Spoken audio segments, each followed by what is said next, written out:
안녕하세요. 저는 묵은지 삼겹살집을 운영하고 있는 40대 초반의 두 아이 엄마입니다. 혹시 가문 끝은 있어도 장마 끝은 없다 라는 말 들어보신 적 있으신가요? 저희 엄마가 입버릇처럼 자주 하시는 말씀인데요. 3년 가뭄에는 살아도 석 달 장마에는 못 산다는 내용의 속담이래요. 엄마는 여기서 인생의 통찰을 얻으셨다는데 부족할 때보다 넘칠 때 더 조심해야 한다는 뜻으로 받아들이시더라고요. 그래서 저희 자매한테도 이런 얘기를 자주 해주셨어요. 뭐든 잘 되고 흥할 때 조심해야 해. 넘치는 건 부족한 것만 못하다는 말이 괜히 있는 게 아니니까. 이런 엄마의 가르침 덕에 저와 제 동생은 다른 사람보다 좀 더 신중한 성격을 가지게 된 것도 같습니다. 참 감사할 일이죠. 저는 30대 초반 같은 직장에 다니던 남편과 연애해 결혼했어요. 제가 다니던 그 회사는 직원끼리 결혼하면 둘 중 하나가 퇴사하는 게 관례였거든요. 당시 전 임신까지 한 상태라 결혼과 동시에 회사에서 나왔습니다. 신혼집은 시댁에서 해주셨어요. 회사 근처에 작은 아파트였는데 둘이 살기엔 그만이었죠. 한 가지 말씀드리자면 저희 시모는 돈에 굉장히 예민한 분이세요. 어린 나이에 시부와 이혼하고 홀로 남편과 시누를 키우며 억척스럽게 살아오셨다고 하니 어쩌면 그 과정에서 입은 상처로 그리 되었을지도 모를 일이죠. 그렇게 생각하며 저는 시모를 최대한 이해해드리려고 노력했습니다. 흔히 쌍둥이보다 더 키우기 힘들다고들 하는 연년생을 보살피느라 전 한동안 정신없이 살았어요. 피곤하고 힘든 와중에도 아이들 커가는 걸 보는 게 신기하고 감사했죠. 하지만 육아 외 다른 일은 엄두도 낼 수 없었답니다. 그렇게 제가 신경 쓰지 못하는 사이에 친정엄마의 건강에 이상 신호가 온 거예요. 어느 날 걸려온 동생의 전화로 알게 된 사실이었죠. 저 살자고 부모님께 무심했던 제 모습이 너무도 죄송해지더군요. 저는 당장 친정엄마에게 달려갔어요. 엄마, 요즘 몸이 자꾸 이상하시다면서요. 이제 장사 그만하시면 안 돼요? 우리 이제 먹고 살만 하잖아요. 은퇴하실 때도 됐고요. 엄마는 단호했어요. 너도 그렇고 은주도 그렇고 아니 왜들 이렇게 난리인지 모르겠다. 무릎 좀 아프고 허리 좀 아픈 거 하루 이틀 일도 아닌데 장사를 왜 접어? 우리 식당이 그냥 음식만 파는 곳인 줄 아니? 20년 가까이 한결같이 찾아주시는 단골 손님들에겐 내가 해드리는 밥이 위안이고 힐링인 거야. 엄마 마음은 저도 잘 압니다. 국민학교 시절부터 은주와 함께 고사리 같은 손으로 식당 일을 돕곤 했으니까요. 아, 젊은 구독자님들은 어색하실 수도 있겠네요. 요즘은 초등학교라고 불리지만 제가 다니던 시절엔 국민학교였거든요. 엄마를 돕는 아이들이 기특하다며 손님들에게서 받은 용돈만으로도 준비물 살 돈이 얼추 충당됐을 정도니 그분들이 저희 자매를 같이 키워줬다고 해도 무방할 정도였네요. 하지만 엄마는 이제 좀 쉬셔야 했어요. 연세도 있는데 여기저기 아픈 몸으로 새벽부터 식당에 나와 음식을 준비하는 건 몸에 상당한 무리가 됐거든요. 이러다 정말 큰일 나는 거 아닌가 걱정될 정도였어요. 엄마는 일주일에 한 번 불우한 노인들과 아이들에게 무료 식사도 제공하고 있었어요. 그것 때문에 더 일을 못 놓으시는 부분도 있었죠. 저는 결단을 내려야만 했습니다. 식당 운영에 대한 확고한 대안이 없는 이상 엄마는 이렇게 계속 고집부리며 아픈 몸으로 쭉 일할 게 뻔했거든요. 좋아요, 엄마. 그럼 이거 내가 할게. 엄마가 하던 대로 일주일에 한 번씩 하는 무상급식 이어가면서 어때요? 그럼 엄마 그만둘 수 있겠어요? 안 그래도 남편이 요즘 누가 외벌이로 사냐? 우리 엄마가 집 사줘서 그나마 이렇게라도 사는 거지. 아니었으면 어림도 없었다. 이젠 당신도 다시 일해야 하지 않겠냐고 슬슬 압박을 주고 있었거든요. 제 말에 엄마가 눈을 반짝이더니 말씀하시더군요. 네가 한다고 해도 어떻게 바로 딱 손을 놓을 수 있겠어? 내가 봐주면서 돕고 해야지, 안 그래? 예상했던 반응이었어요. 못 말리겠다는 투로 제가 말했죠. 알았어요. 대신 힘든 일은 절대 하지 말고 와서 간이나 봐주고 손님들이랑 인사나 하는 정도로만 일해요. 엄마가 환하게 웃으며 알았다고 하시더군요. 이렇게 얘기를 끝내고 나서야 제 마음이 좀 놓였습니다. 엄마가 소시적부터 이렇게 식당 일을 하신 건 아니었어요. 적어도 저랑 은주가 유치원 다닐 때까진 갖가지 꽃들이 심어진 정원을 가꾸며 전업주부로 사셨죠. 어린 시절 저희 집은 참 유복했습니다. 아버지가 가구 공장을 하면서 제법 많은 수익을 벌어들이고 있었거든요. 하지만 아버지의 가구 공장에 부도가 나면서 가세는 급격히 기울고 말았죠. 불행의 시작은 아주 소소했어요. 아버지 회사에서 오랫동안 납품하던 업체 중 한 곳이 어느 날 갑자기 전화로 제품을 대량 요청하더래요. 계약서 곧 만들어 보낼 테니 급한 대로 먼저 물품을 만들어 보내달라면서요. 제법 탄탄했던 업체고 오랫동안 계약을 이어오던 사이라 아버지는 최대한 요구에 맞춰주고 싶으셨답니다. 그래서 추가 인원의 야근까지 동원해 기일 안에 수량을 겨우겨우 맞췄다네요. 제품을 보내려고 연락하니 그 사이 담당 직원은 퇴사하고 회사는 모르쇠로 일관했다더군요. 계약서가 없다는 게 문제였죠. 단박에 어마어마한 양의 가구가 공중에 붕 뜨게 된 거예요. 아버지는 타 업체에 원가로라도 제품을 넘겨보려고 애썼지만 부도를 막을 수가 없었습니다. 그렇게 우리 집은 망했어요. 수염이 덥수룩하게 자란 상태에서 어린 우리 자매와 엄마를 앉혀두고 아버지가 하셨던 말씀이 지금까지도 생생하게 기억나네요. 여보, 그리고 얘들아, 일이 이렇게 된 건 다 내 잘못이야. 그건 변명의 여지가 없어. 법에선 무지가 곧 죄니까. 하지만 이 상황 속에서도 내가 떳떳한 가장으로 남기 위해 노력하고 있다는 것만 알아줬으면 해. 앞으로 꽤 힘든 길을 걷게 되겠지만 포기하지 않고 최선을 다해 우리 가족을 지킬게. 우리 함께 이겨나가자. 울먹이는 아버지 목소리에 가족 모두가 서로를 껴안고 한참이나 엉엉 울었더랬죠. 그때부터 엄마는 억척스럽게 변하기 시작했습니다. 정원에서 꽃이나 가꾸며 클래식을 듣던 사모님이 팔을 걷어붙이고 생계를 위해 뛰어든 거죠. 엄마가 그때 저희에게 했던 말이 생각나네요. 위기일수록 자신이 가진 장점을 최대한 발휘해야 돼. 현주와 은주는 건강하니까 지금까지처럼 잘 뛰어놀고 공부 열심히 하고. 알았지? 저희는 엄마와 약지 손가락을 걸고 약속했어요. 꼭 그러겠다고 말이에요. 그리고 이 기억은 우리가 살면서 정말 큰 지지대가 되어 주었습니다. 위기가 찾아오더라도 장점을 발휘하자 항상 그 생각 먼저 하게 됐거든요. 엄마의 장점은 김치를 끝내주게 잘 담근다는 거였어요. 이전부터 엄마의 김치를 맛본 사람들은 돈을 줄 테니 좀 살 수 없겠냐고 물어볼 정도로요. 그래서 엄마는 김치 장사를 하기로 했습니다. 사람들은 집으로 찾아와 엄마의 김치를 사갔어요. 엄마가 만든 김치를 손수레에 실어 시장에 가져가는 날도 종종 있었지만 그 전에 김치는 모두 동락의 일수였죠. 동네 사람들이 와서 너도 나도 김치를 사갔거든요. 덕분에 집안에선 고춧가루의 매운맛이 늘 둥둥 떠다니다가 우리 코 속으로 들어와 재채기를 유발하곤 했지만 그때도 동생과 저는 서로를 보며 웃었답니다. 콧물이 나고 눈이 빨개진 그 모습이 얼마나 우습던지 서로의 얼굴을 가리키며 깔깔 웃을 때가 많았어요. 나중에 들어보니 엄마는 그때마다 고개를 뒤로하고 눈물을 훔치셨다더군요. 힘든 상황 속에서도 밝게 자라주는 우리에게 그저 고맙기만 하셨대요.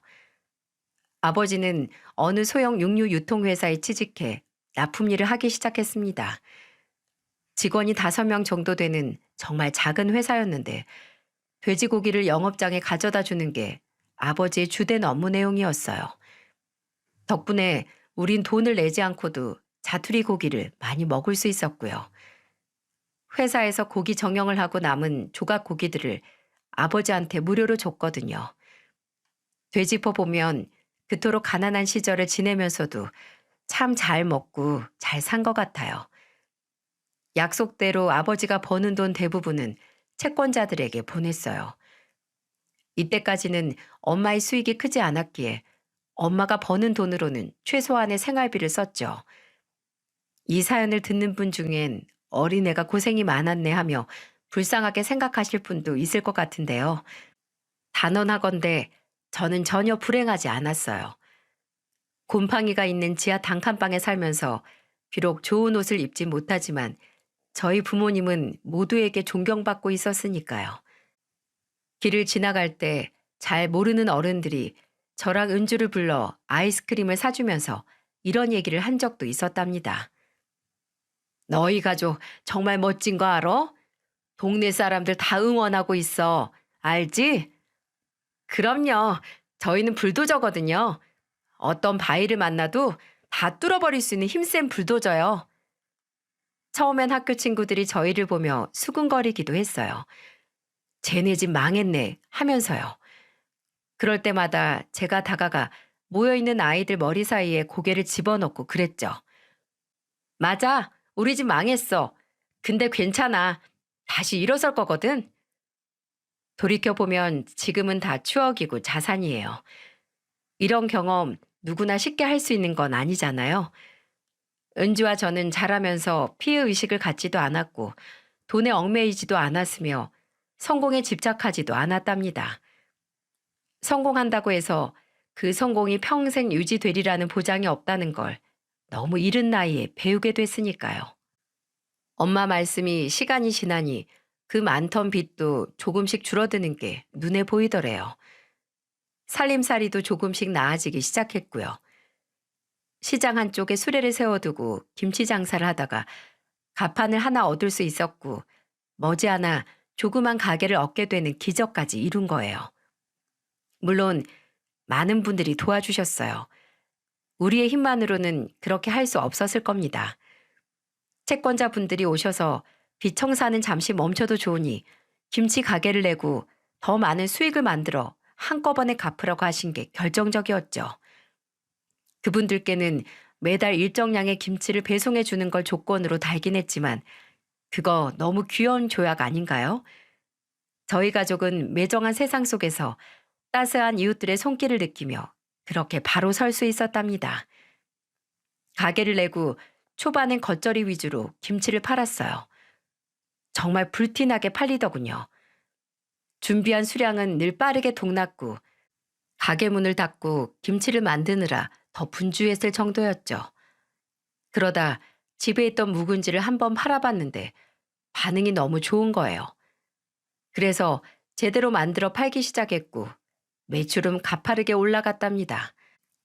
그러다 어느 날 시장 입구 쪽 큰 길에 작은 식당 자리 하나가 싼 값에 나왔다고 했고 엄마 아버지는 덜컥 계약을 해버리셨죠.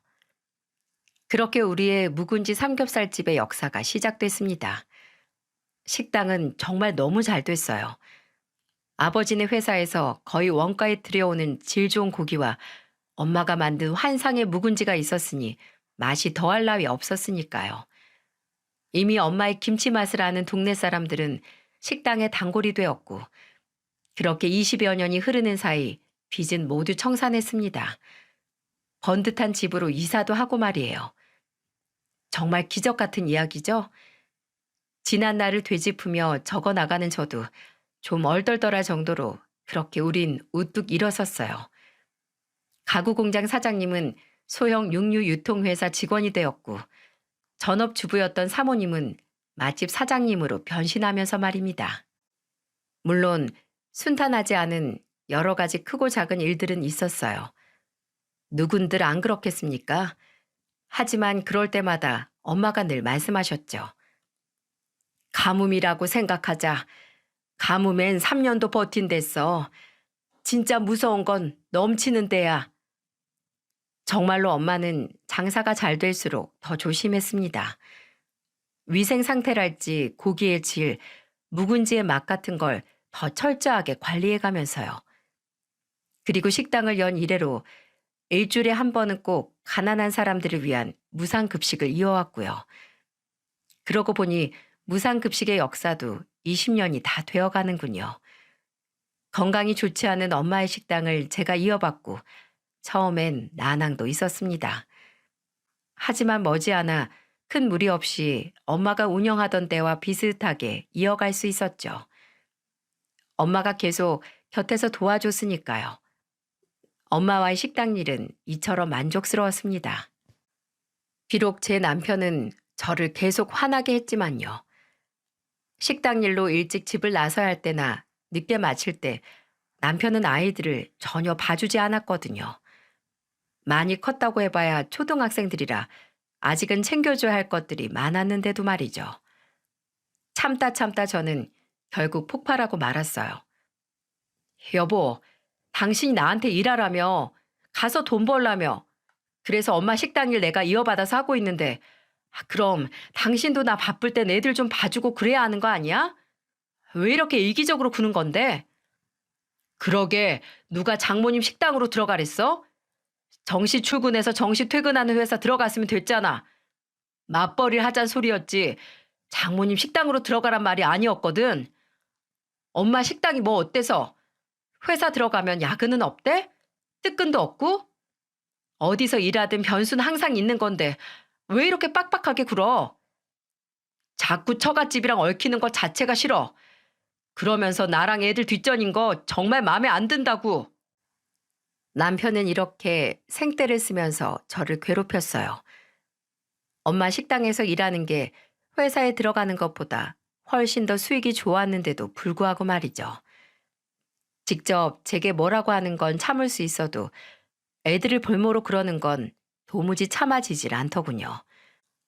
방과 후 교실에 있는 둘째를 데리러 가지 않아 근무 시간이 끝난 선생님에게서 전화가 오질 않나. 식재료 때문에 아침 일찍 나온 날 아이가 늦잠 자서 지각을 하게 만들질 않나. 정말 마음에 안 드는 거 투성이었죠. 그래서 시모에게 전화를 걸었습니다. 어머님, 민성 아빠가 맞벌이 하자고 해서 엄마 식당에 들어가 일하고 있는데 애들 아빠가 애들을 아예 내팽겨 두네요. 이걸 어찌해야 해요? 아범이 애들을 내팽겨 두다니. 아니 그게 무슨 말이니? 말 그대로예요. 그래서 뭘 어쩌라고 나한테 전화한 거니? 그럼 네가 그냥 일반 회사에 들어가면 되잖아. 이때 딱 감이 오더군요. 시모가 남편이랑 이미 서로 말이 끝났다는 걸요. 돈에 환장하는 시모니까 돈으로 유인하기로 마음먹었죠. 일반 회사 가는 것보다 훨씬 더 많이 벌고 있거든요. 식당 일 자리 좀 잡으면 민성 아빠랑 얘기해서 어머님 용돈도 좀 드리려고 했는데 애 아빠가 협조를 안 하네요. 할 수 없죠 뭐. 일 그만두고 용돈도 없던 일로 하는 수밖에요. 뭐? 그게 무슨 말이냐? 회사에 들어가도 야근에 특근에 늦어지거나 빨리 출근해야 할 일 부지 기수예요. 전 뭐 회사 생활 안 해봤나요? 애들 케어가 이렇게 안 되는데 제가 일은 해서 뭐 하겠어요. 다 관둘까 봐요. 시모가 가만히 제 얘기를 곱씹고 있는 것 같더군요. 그래서 제가 얼른 승부수를 띄웠답니다. 그만 끊을게 어머님. 괜히 어머님한테까지 전화드려서 심란하게 했나 봐요. 예, 아니다. 아범이 말 안 들으면 내가 하마. 그나저나 용돈은 언제부터 줄 수 있는 거냐? 상황을 봐야죠. 계획 중이에요. 그렇게 시모는 종종 집으로 와서 아이들을 돌봐주었어요. 언젠가 받을 용돈을 꿈꾸면서요. 덕분에 아이들 케어는 해결됐습니다. 남편과도 더는 부딪히지 않고 잘 지낼 수 있었고요. 하지만 이런 평화가 길게 가지 못했습니다. 세상이 두동강 날 것 같은 일이 생겼거든요. 엄마가 유방암 판정을 받은 거예요. 정말 하늘이 무너지는 것 같았죠. 이 일로 지난날 우리가 함께 그토록 힘든 여정을 이겨낼 수 있었던 것도 가족이 모두 건강했기에 가능했다는 걸 뼈저리게 깨달을 수 있었어요. 우리나라에서 병으로 인한 사망 원인 1위가 암이라는 기사를 볼 때는 딱히 실감이 나지 않았는데 이게 정말 제1이 되어버리고 만 거예요. 사연 튜브를 들으면서 가족이 암에 걸린 일화를 접할 때도 딱히 와닿지 않았는데 엄마가 암이라고 하자 세상이 온통 잿빛으로 변하고 말더군요. 아버지의 가구 공장이 망했을 때도 이런 느낌은 아니었어요. 참담하기 이를 데 없는 심정으로 유방암 쪽으로 유명하다는 교수님을 찾아 최대한 빠르게 엄마의 수술 일정을 잡았습니다. 이럴 때조차 엄마는 자식들부터 걱정하시더군요. 현주야, 민주야, 이제 너희들한텐 유방암 가족력이 생긴 거야. 상담해보고 최선을 다해 대비해라. 그리고 현주 넌 엄마 유방암이란 얘긴 시댁에 굳이 하지 말고 괜히 너까지 나랑 싸잡혀서 환자 취급 당할 수도 있으니까. 엄마는 제게 신신당부하셨어요. 남편과 시댁에는 그냥 엄마가 건강이 좋지 않다고만 하라고요.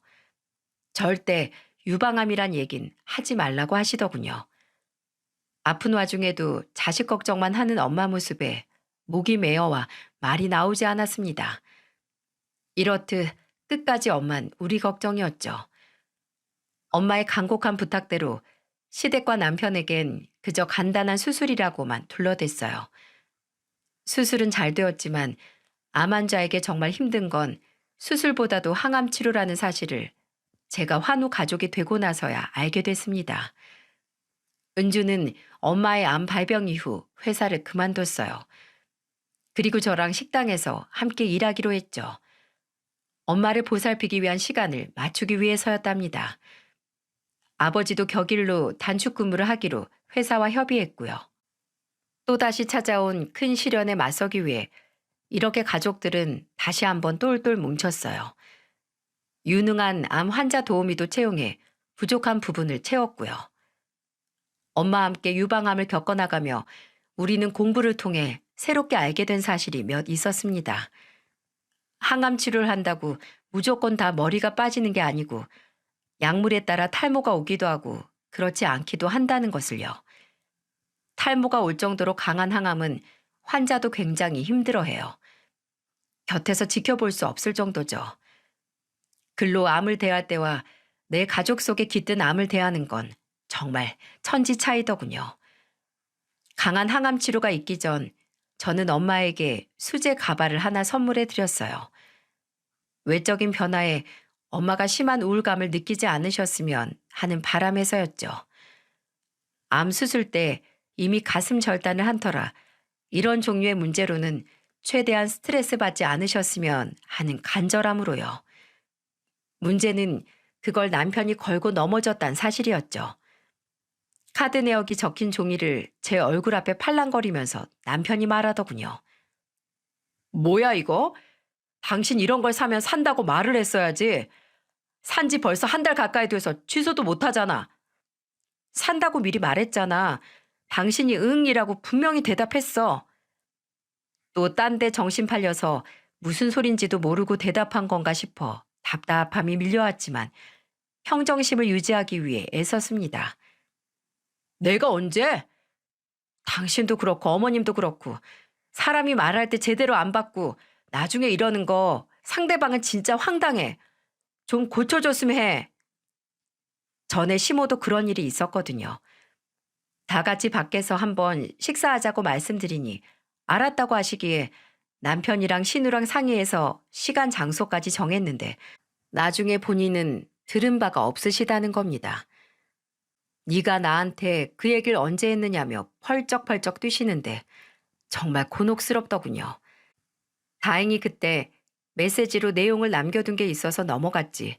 안 그랬으면 가족 식사 자리에 시모만 왕따시킨 나쁜 며느리로 낙인 찍혔을 거예요.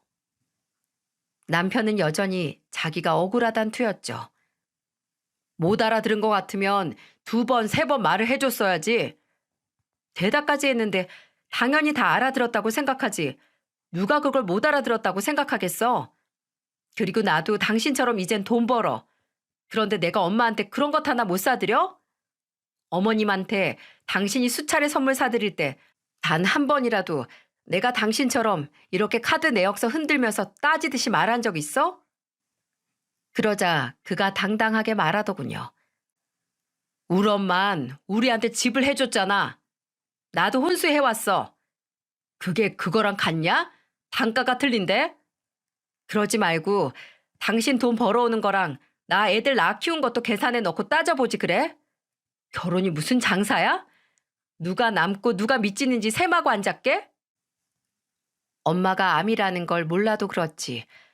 장모가 긴 시간 병원에 다니면서 수술하고 치료하고 있는데 그깟 50만 원짜리 가발 하나 샀다고 집산 유세를 꼭 떨어야 했는지 도통 이해할 수 없더라고요.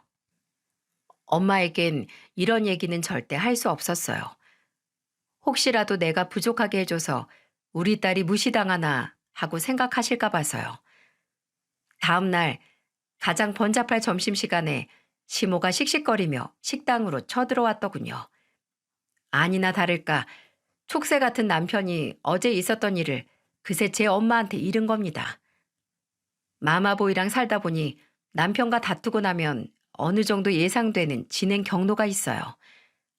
이날 제가 예상한 건 귀가 찢어질 듯 천둥 같은 소리를 지르며 제게 전화해서 잔소리를 퍼붓는 시모였어요. 매번 전화로 그렇게 화내고 소리쳐도 별다른 반응 없이 제 할 말 다 하는 며느리한테 오늘은 본때를 보여주자는 심정에서였을까요? 시모는 식당으로 직접 출동까지 하셨더군요. 그런 시모를 보는데도 딱히 놀라거나 당황하지 않았어요. 그저 올 게 왔구나 하고 생각했을 뿐이었죠.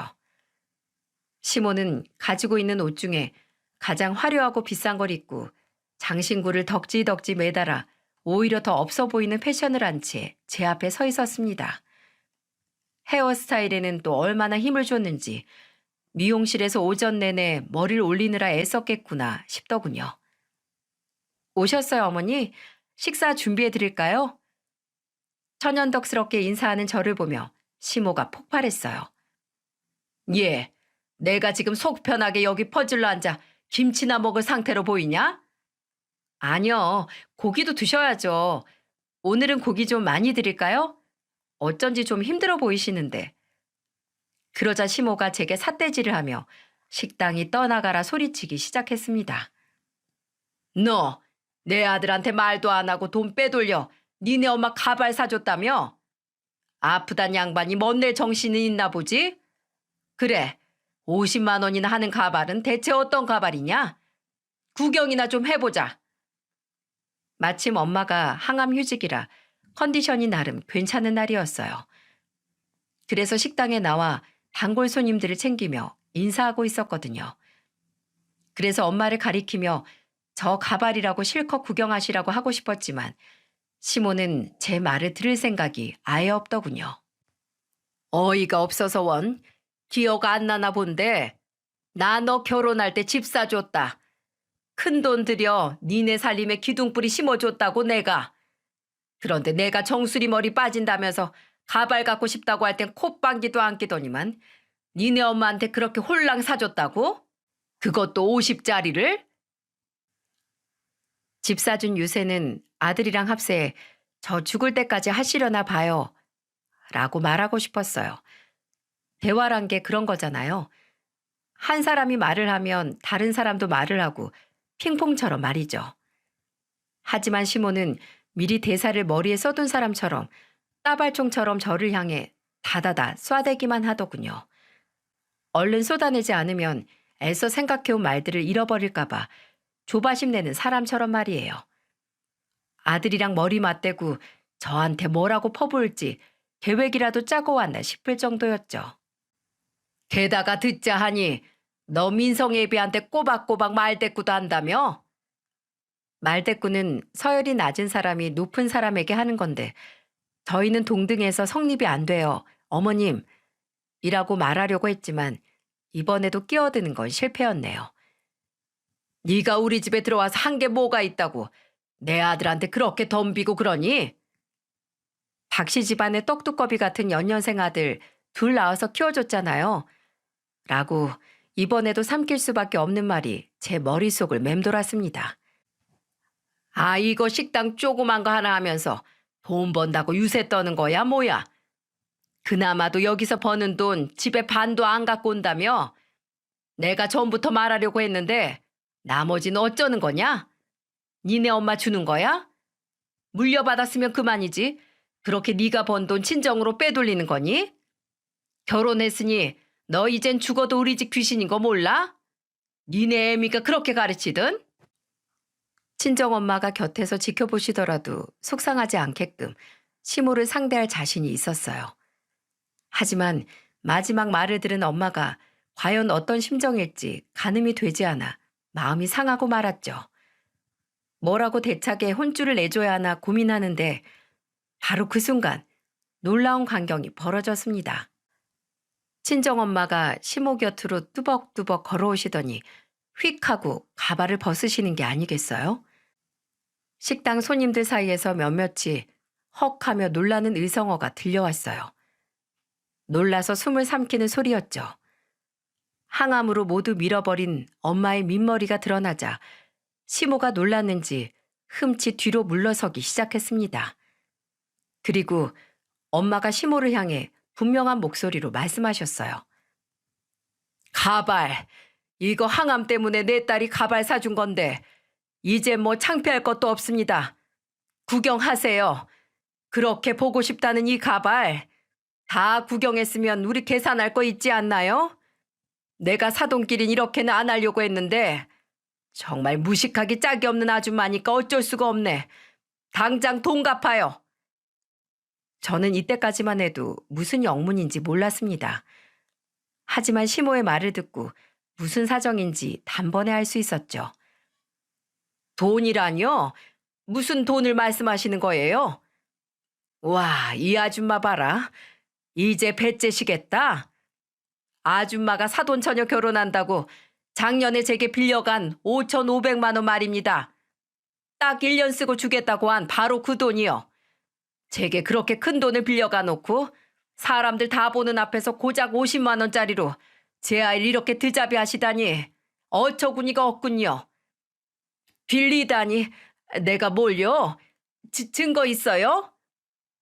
시모가 적반하장으로 나오자 엄마가 저를 보며 말씀하셨습니다.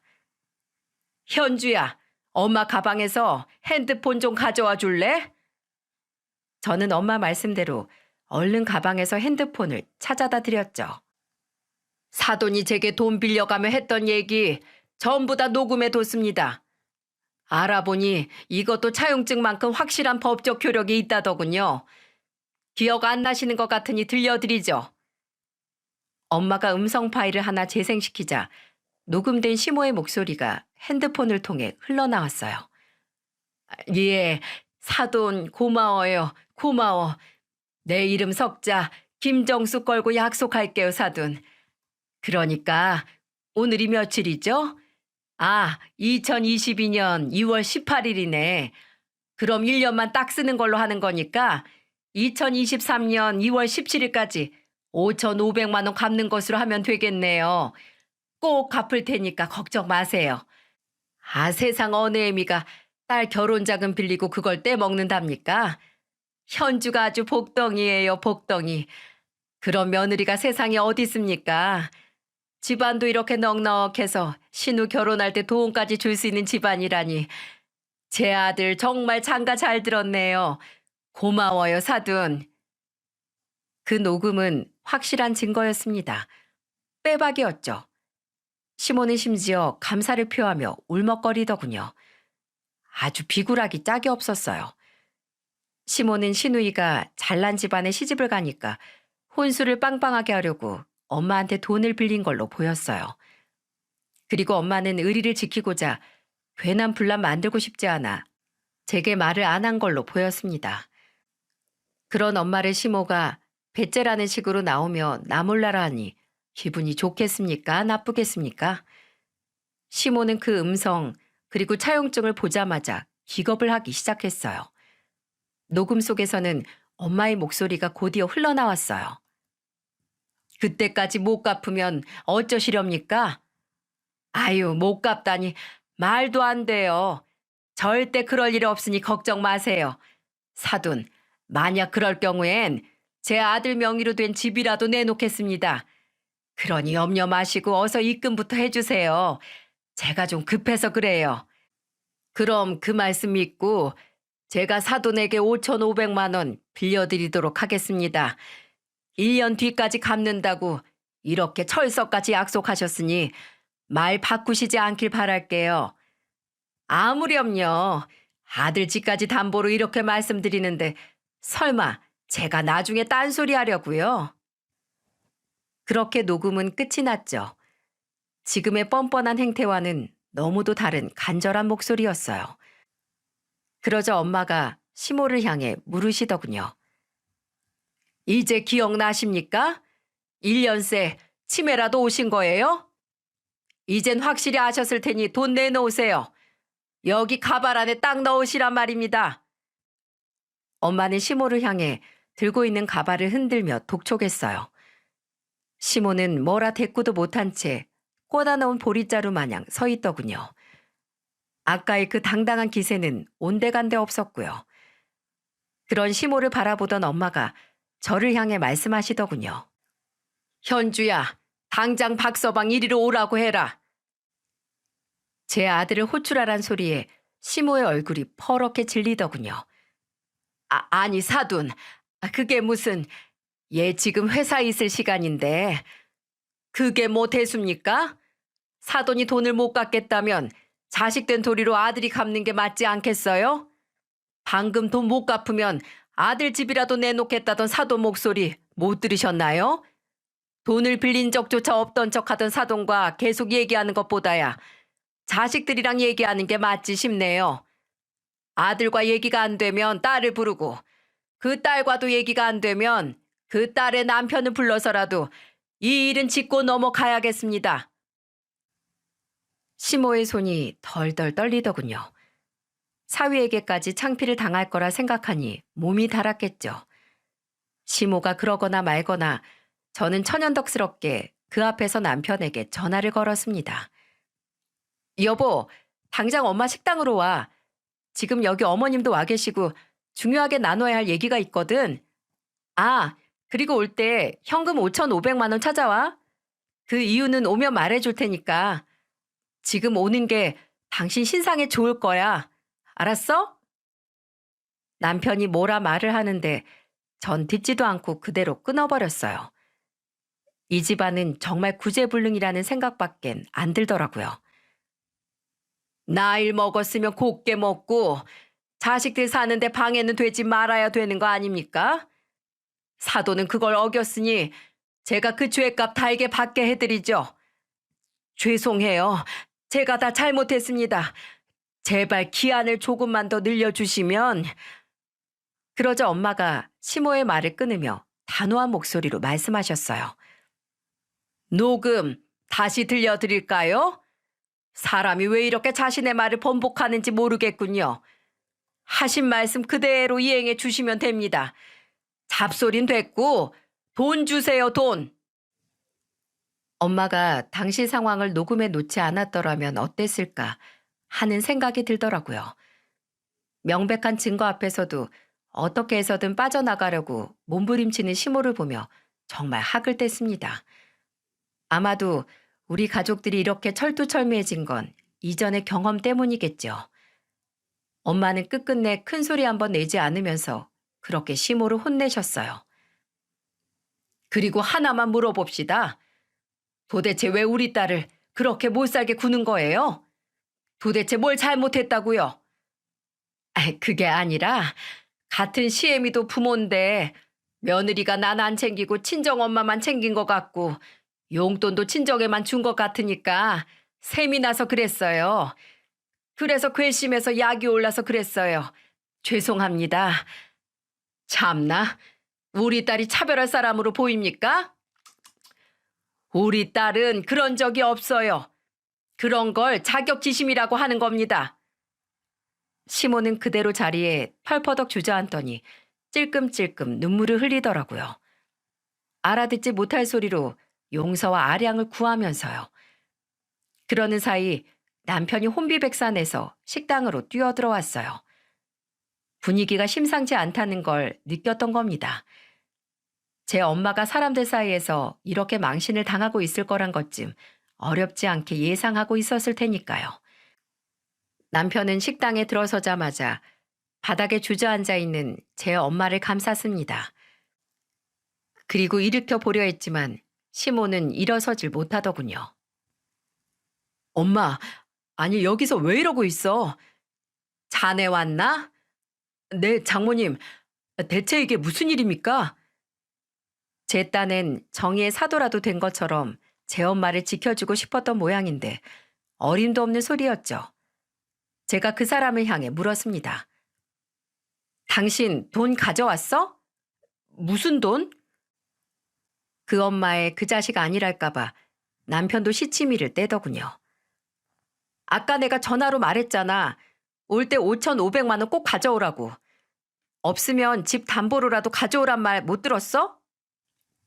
갑자기 그게 무슨 소리야? 그 큰 돈이 어디서 갑자기 튀어나온 건데? 엄마가 남편에게 말씀하셨죠. 갑자기가 아닐세. 작년 자네 어머니가 내게 빌려간 5,500만 원 말일세. 그러면서 녹음을 그대로 다시 들려주었습니다. 그러자 남편이 어쩔 줄 몰라 하며 시모를 향해 말하더군요. 엄마, 미쳤어? 돈을 빌리면서 내 아파트 내놓겠다는 소리까지 한 거야? 그러면서 나한텐 어떻게 한마디도 안 할 수가 있어? 그 둘 사이에서 뭔가 실랑이가 시작되려고 하고 있었죠. 제가 그 사이로 끼어들었어요.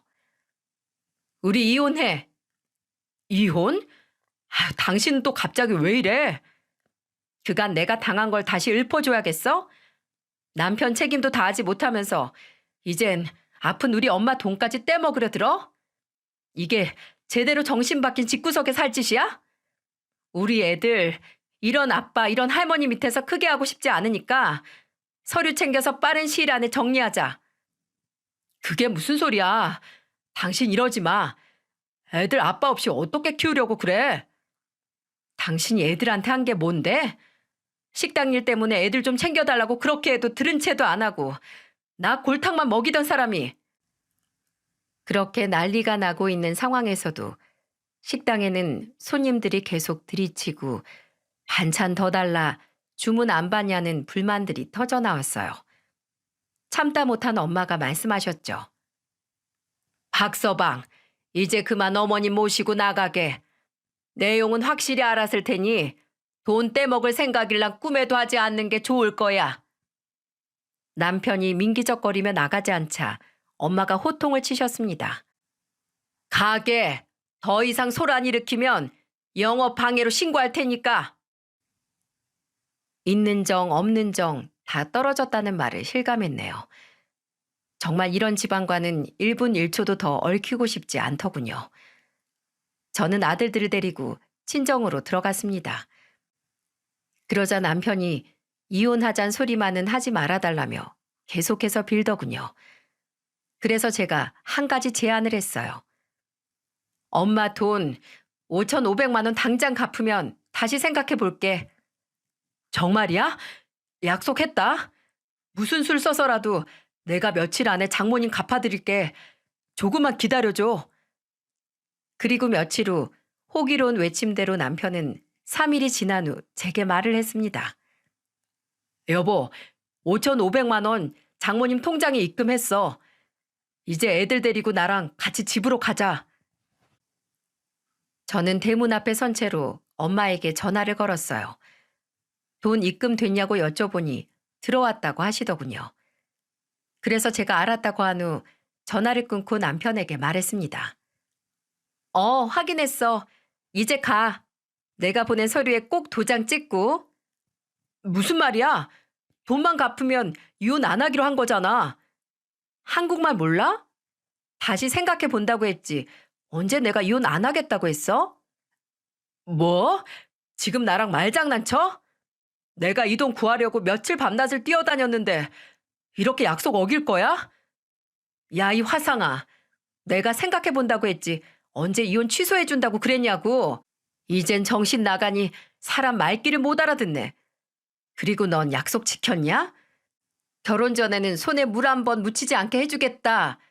애 낳으면 내가 다 보겠다. 평생 행복하게 해주겠다. 하늘의 별도 다 따다 줄 것처럼 말하더니 네가 뭐 하나라도 지킨 거 있냐? 이 왼수야? 그건 거봐. 너도 할 말 없잖아. 너도 날 속이고 결혼했으니까 나도 이 정도는 할 수 있는 거 아니야? 이런 걸 가지고 인과응보라고 하는 거야. 도장이나 찍을 준비해 이놈아. 그렇게 저는 남편의 코앞에서 대문을 쾅 하고 닫아버렸어요. 알고 보니 시모가 돈 4,500만 원 주고 남편이 구한 1,000만 원을 합쳐 그렇게 엄마에게 빌린 5,500만 원을 갚았던 겁니다. 돈도 있었으면서 떼먹으려고 한 게 더 괘씸하지 않나요? 그리고 남편은 저와 이혼 안 하려고 했던 이유가 있었어요. 물론 애들 문제도 있었겠지만 엄마 수중에 어느 정도 돈이 있는 줄 알고 엄마가 암에 걸렸으니 혹시라도 잘못되면 지 호주머니 속으로 들어갈 수 있을 거란 착각을 하고 있었던 걸로 보였어요. 요즘 세상에 그게 가능한 일인가요? 하여튼 미련한 건 절구에 넣고 빻아도 미련하다더니 돈에 환장해서 똥인지 된장인지도 모르는 그런 인간이었습니다. 그리고 시모라는 여자 얼마나 웃겼는 줄 아시나요? 시모가 준 돈 4,500은 바로 시모 집 담보로 대출을 받아준 거였어요. 남편이 어떻게 시모를 꼬셔서 대출을 받게 했는지 모르겠지만 아마 시모는 앞으로 대출이자 내려고 발버둥을 칠 게 분명해 보였습니다.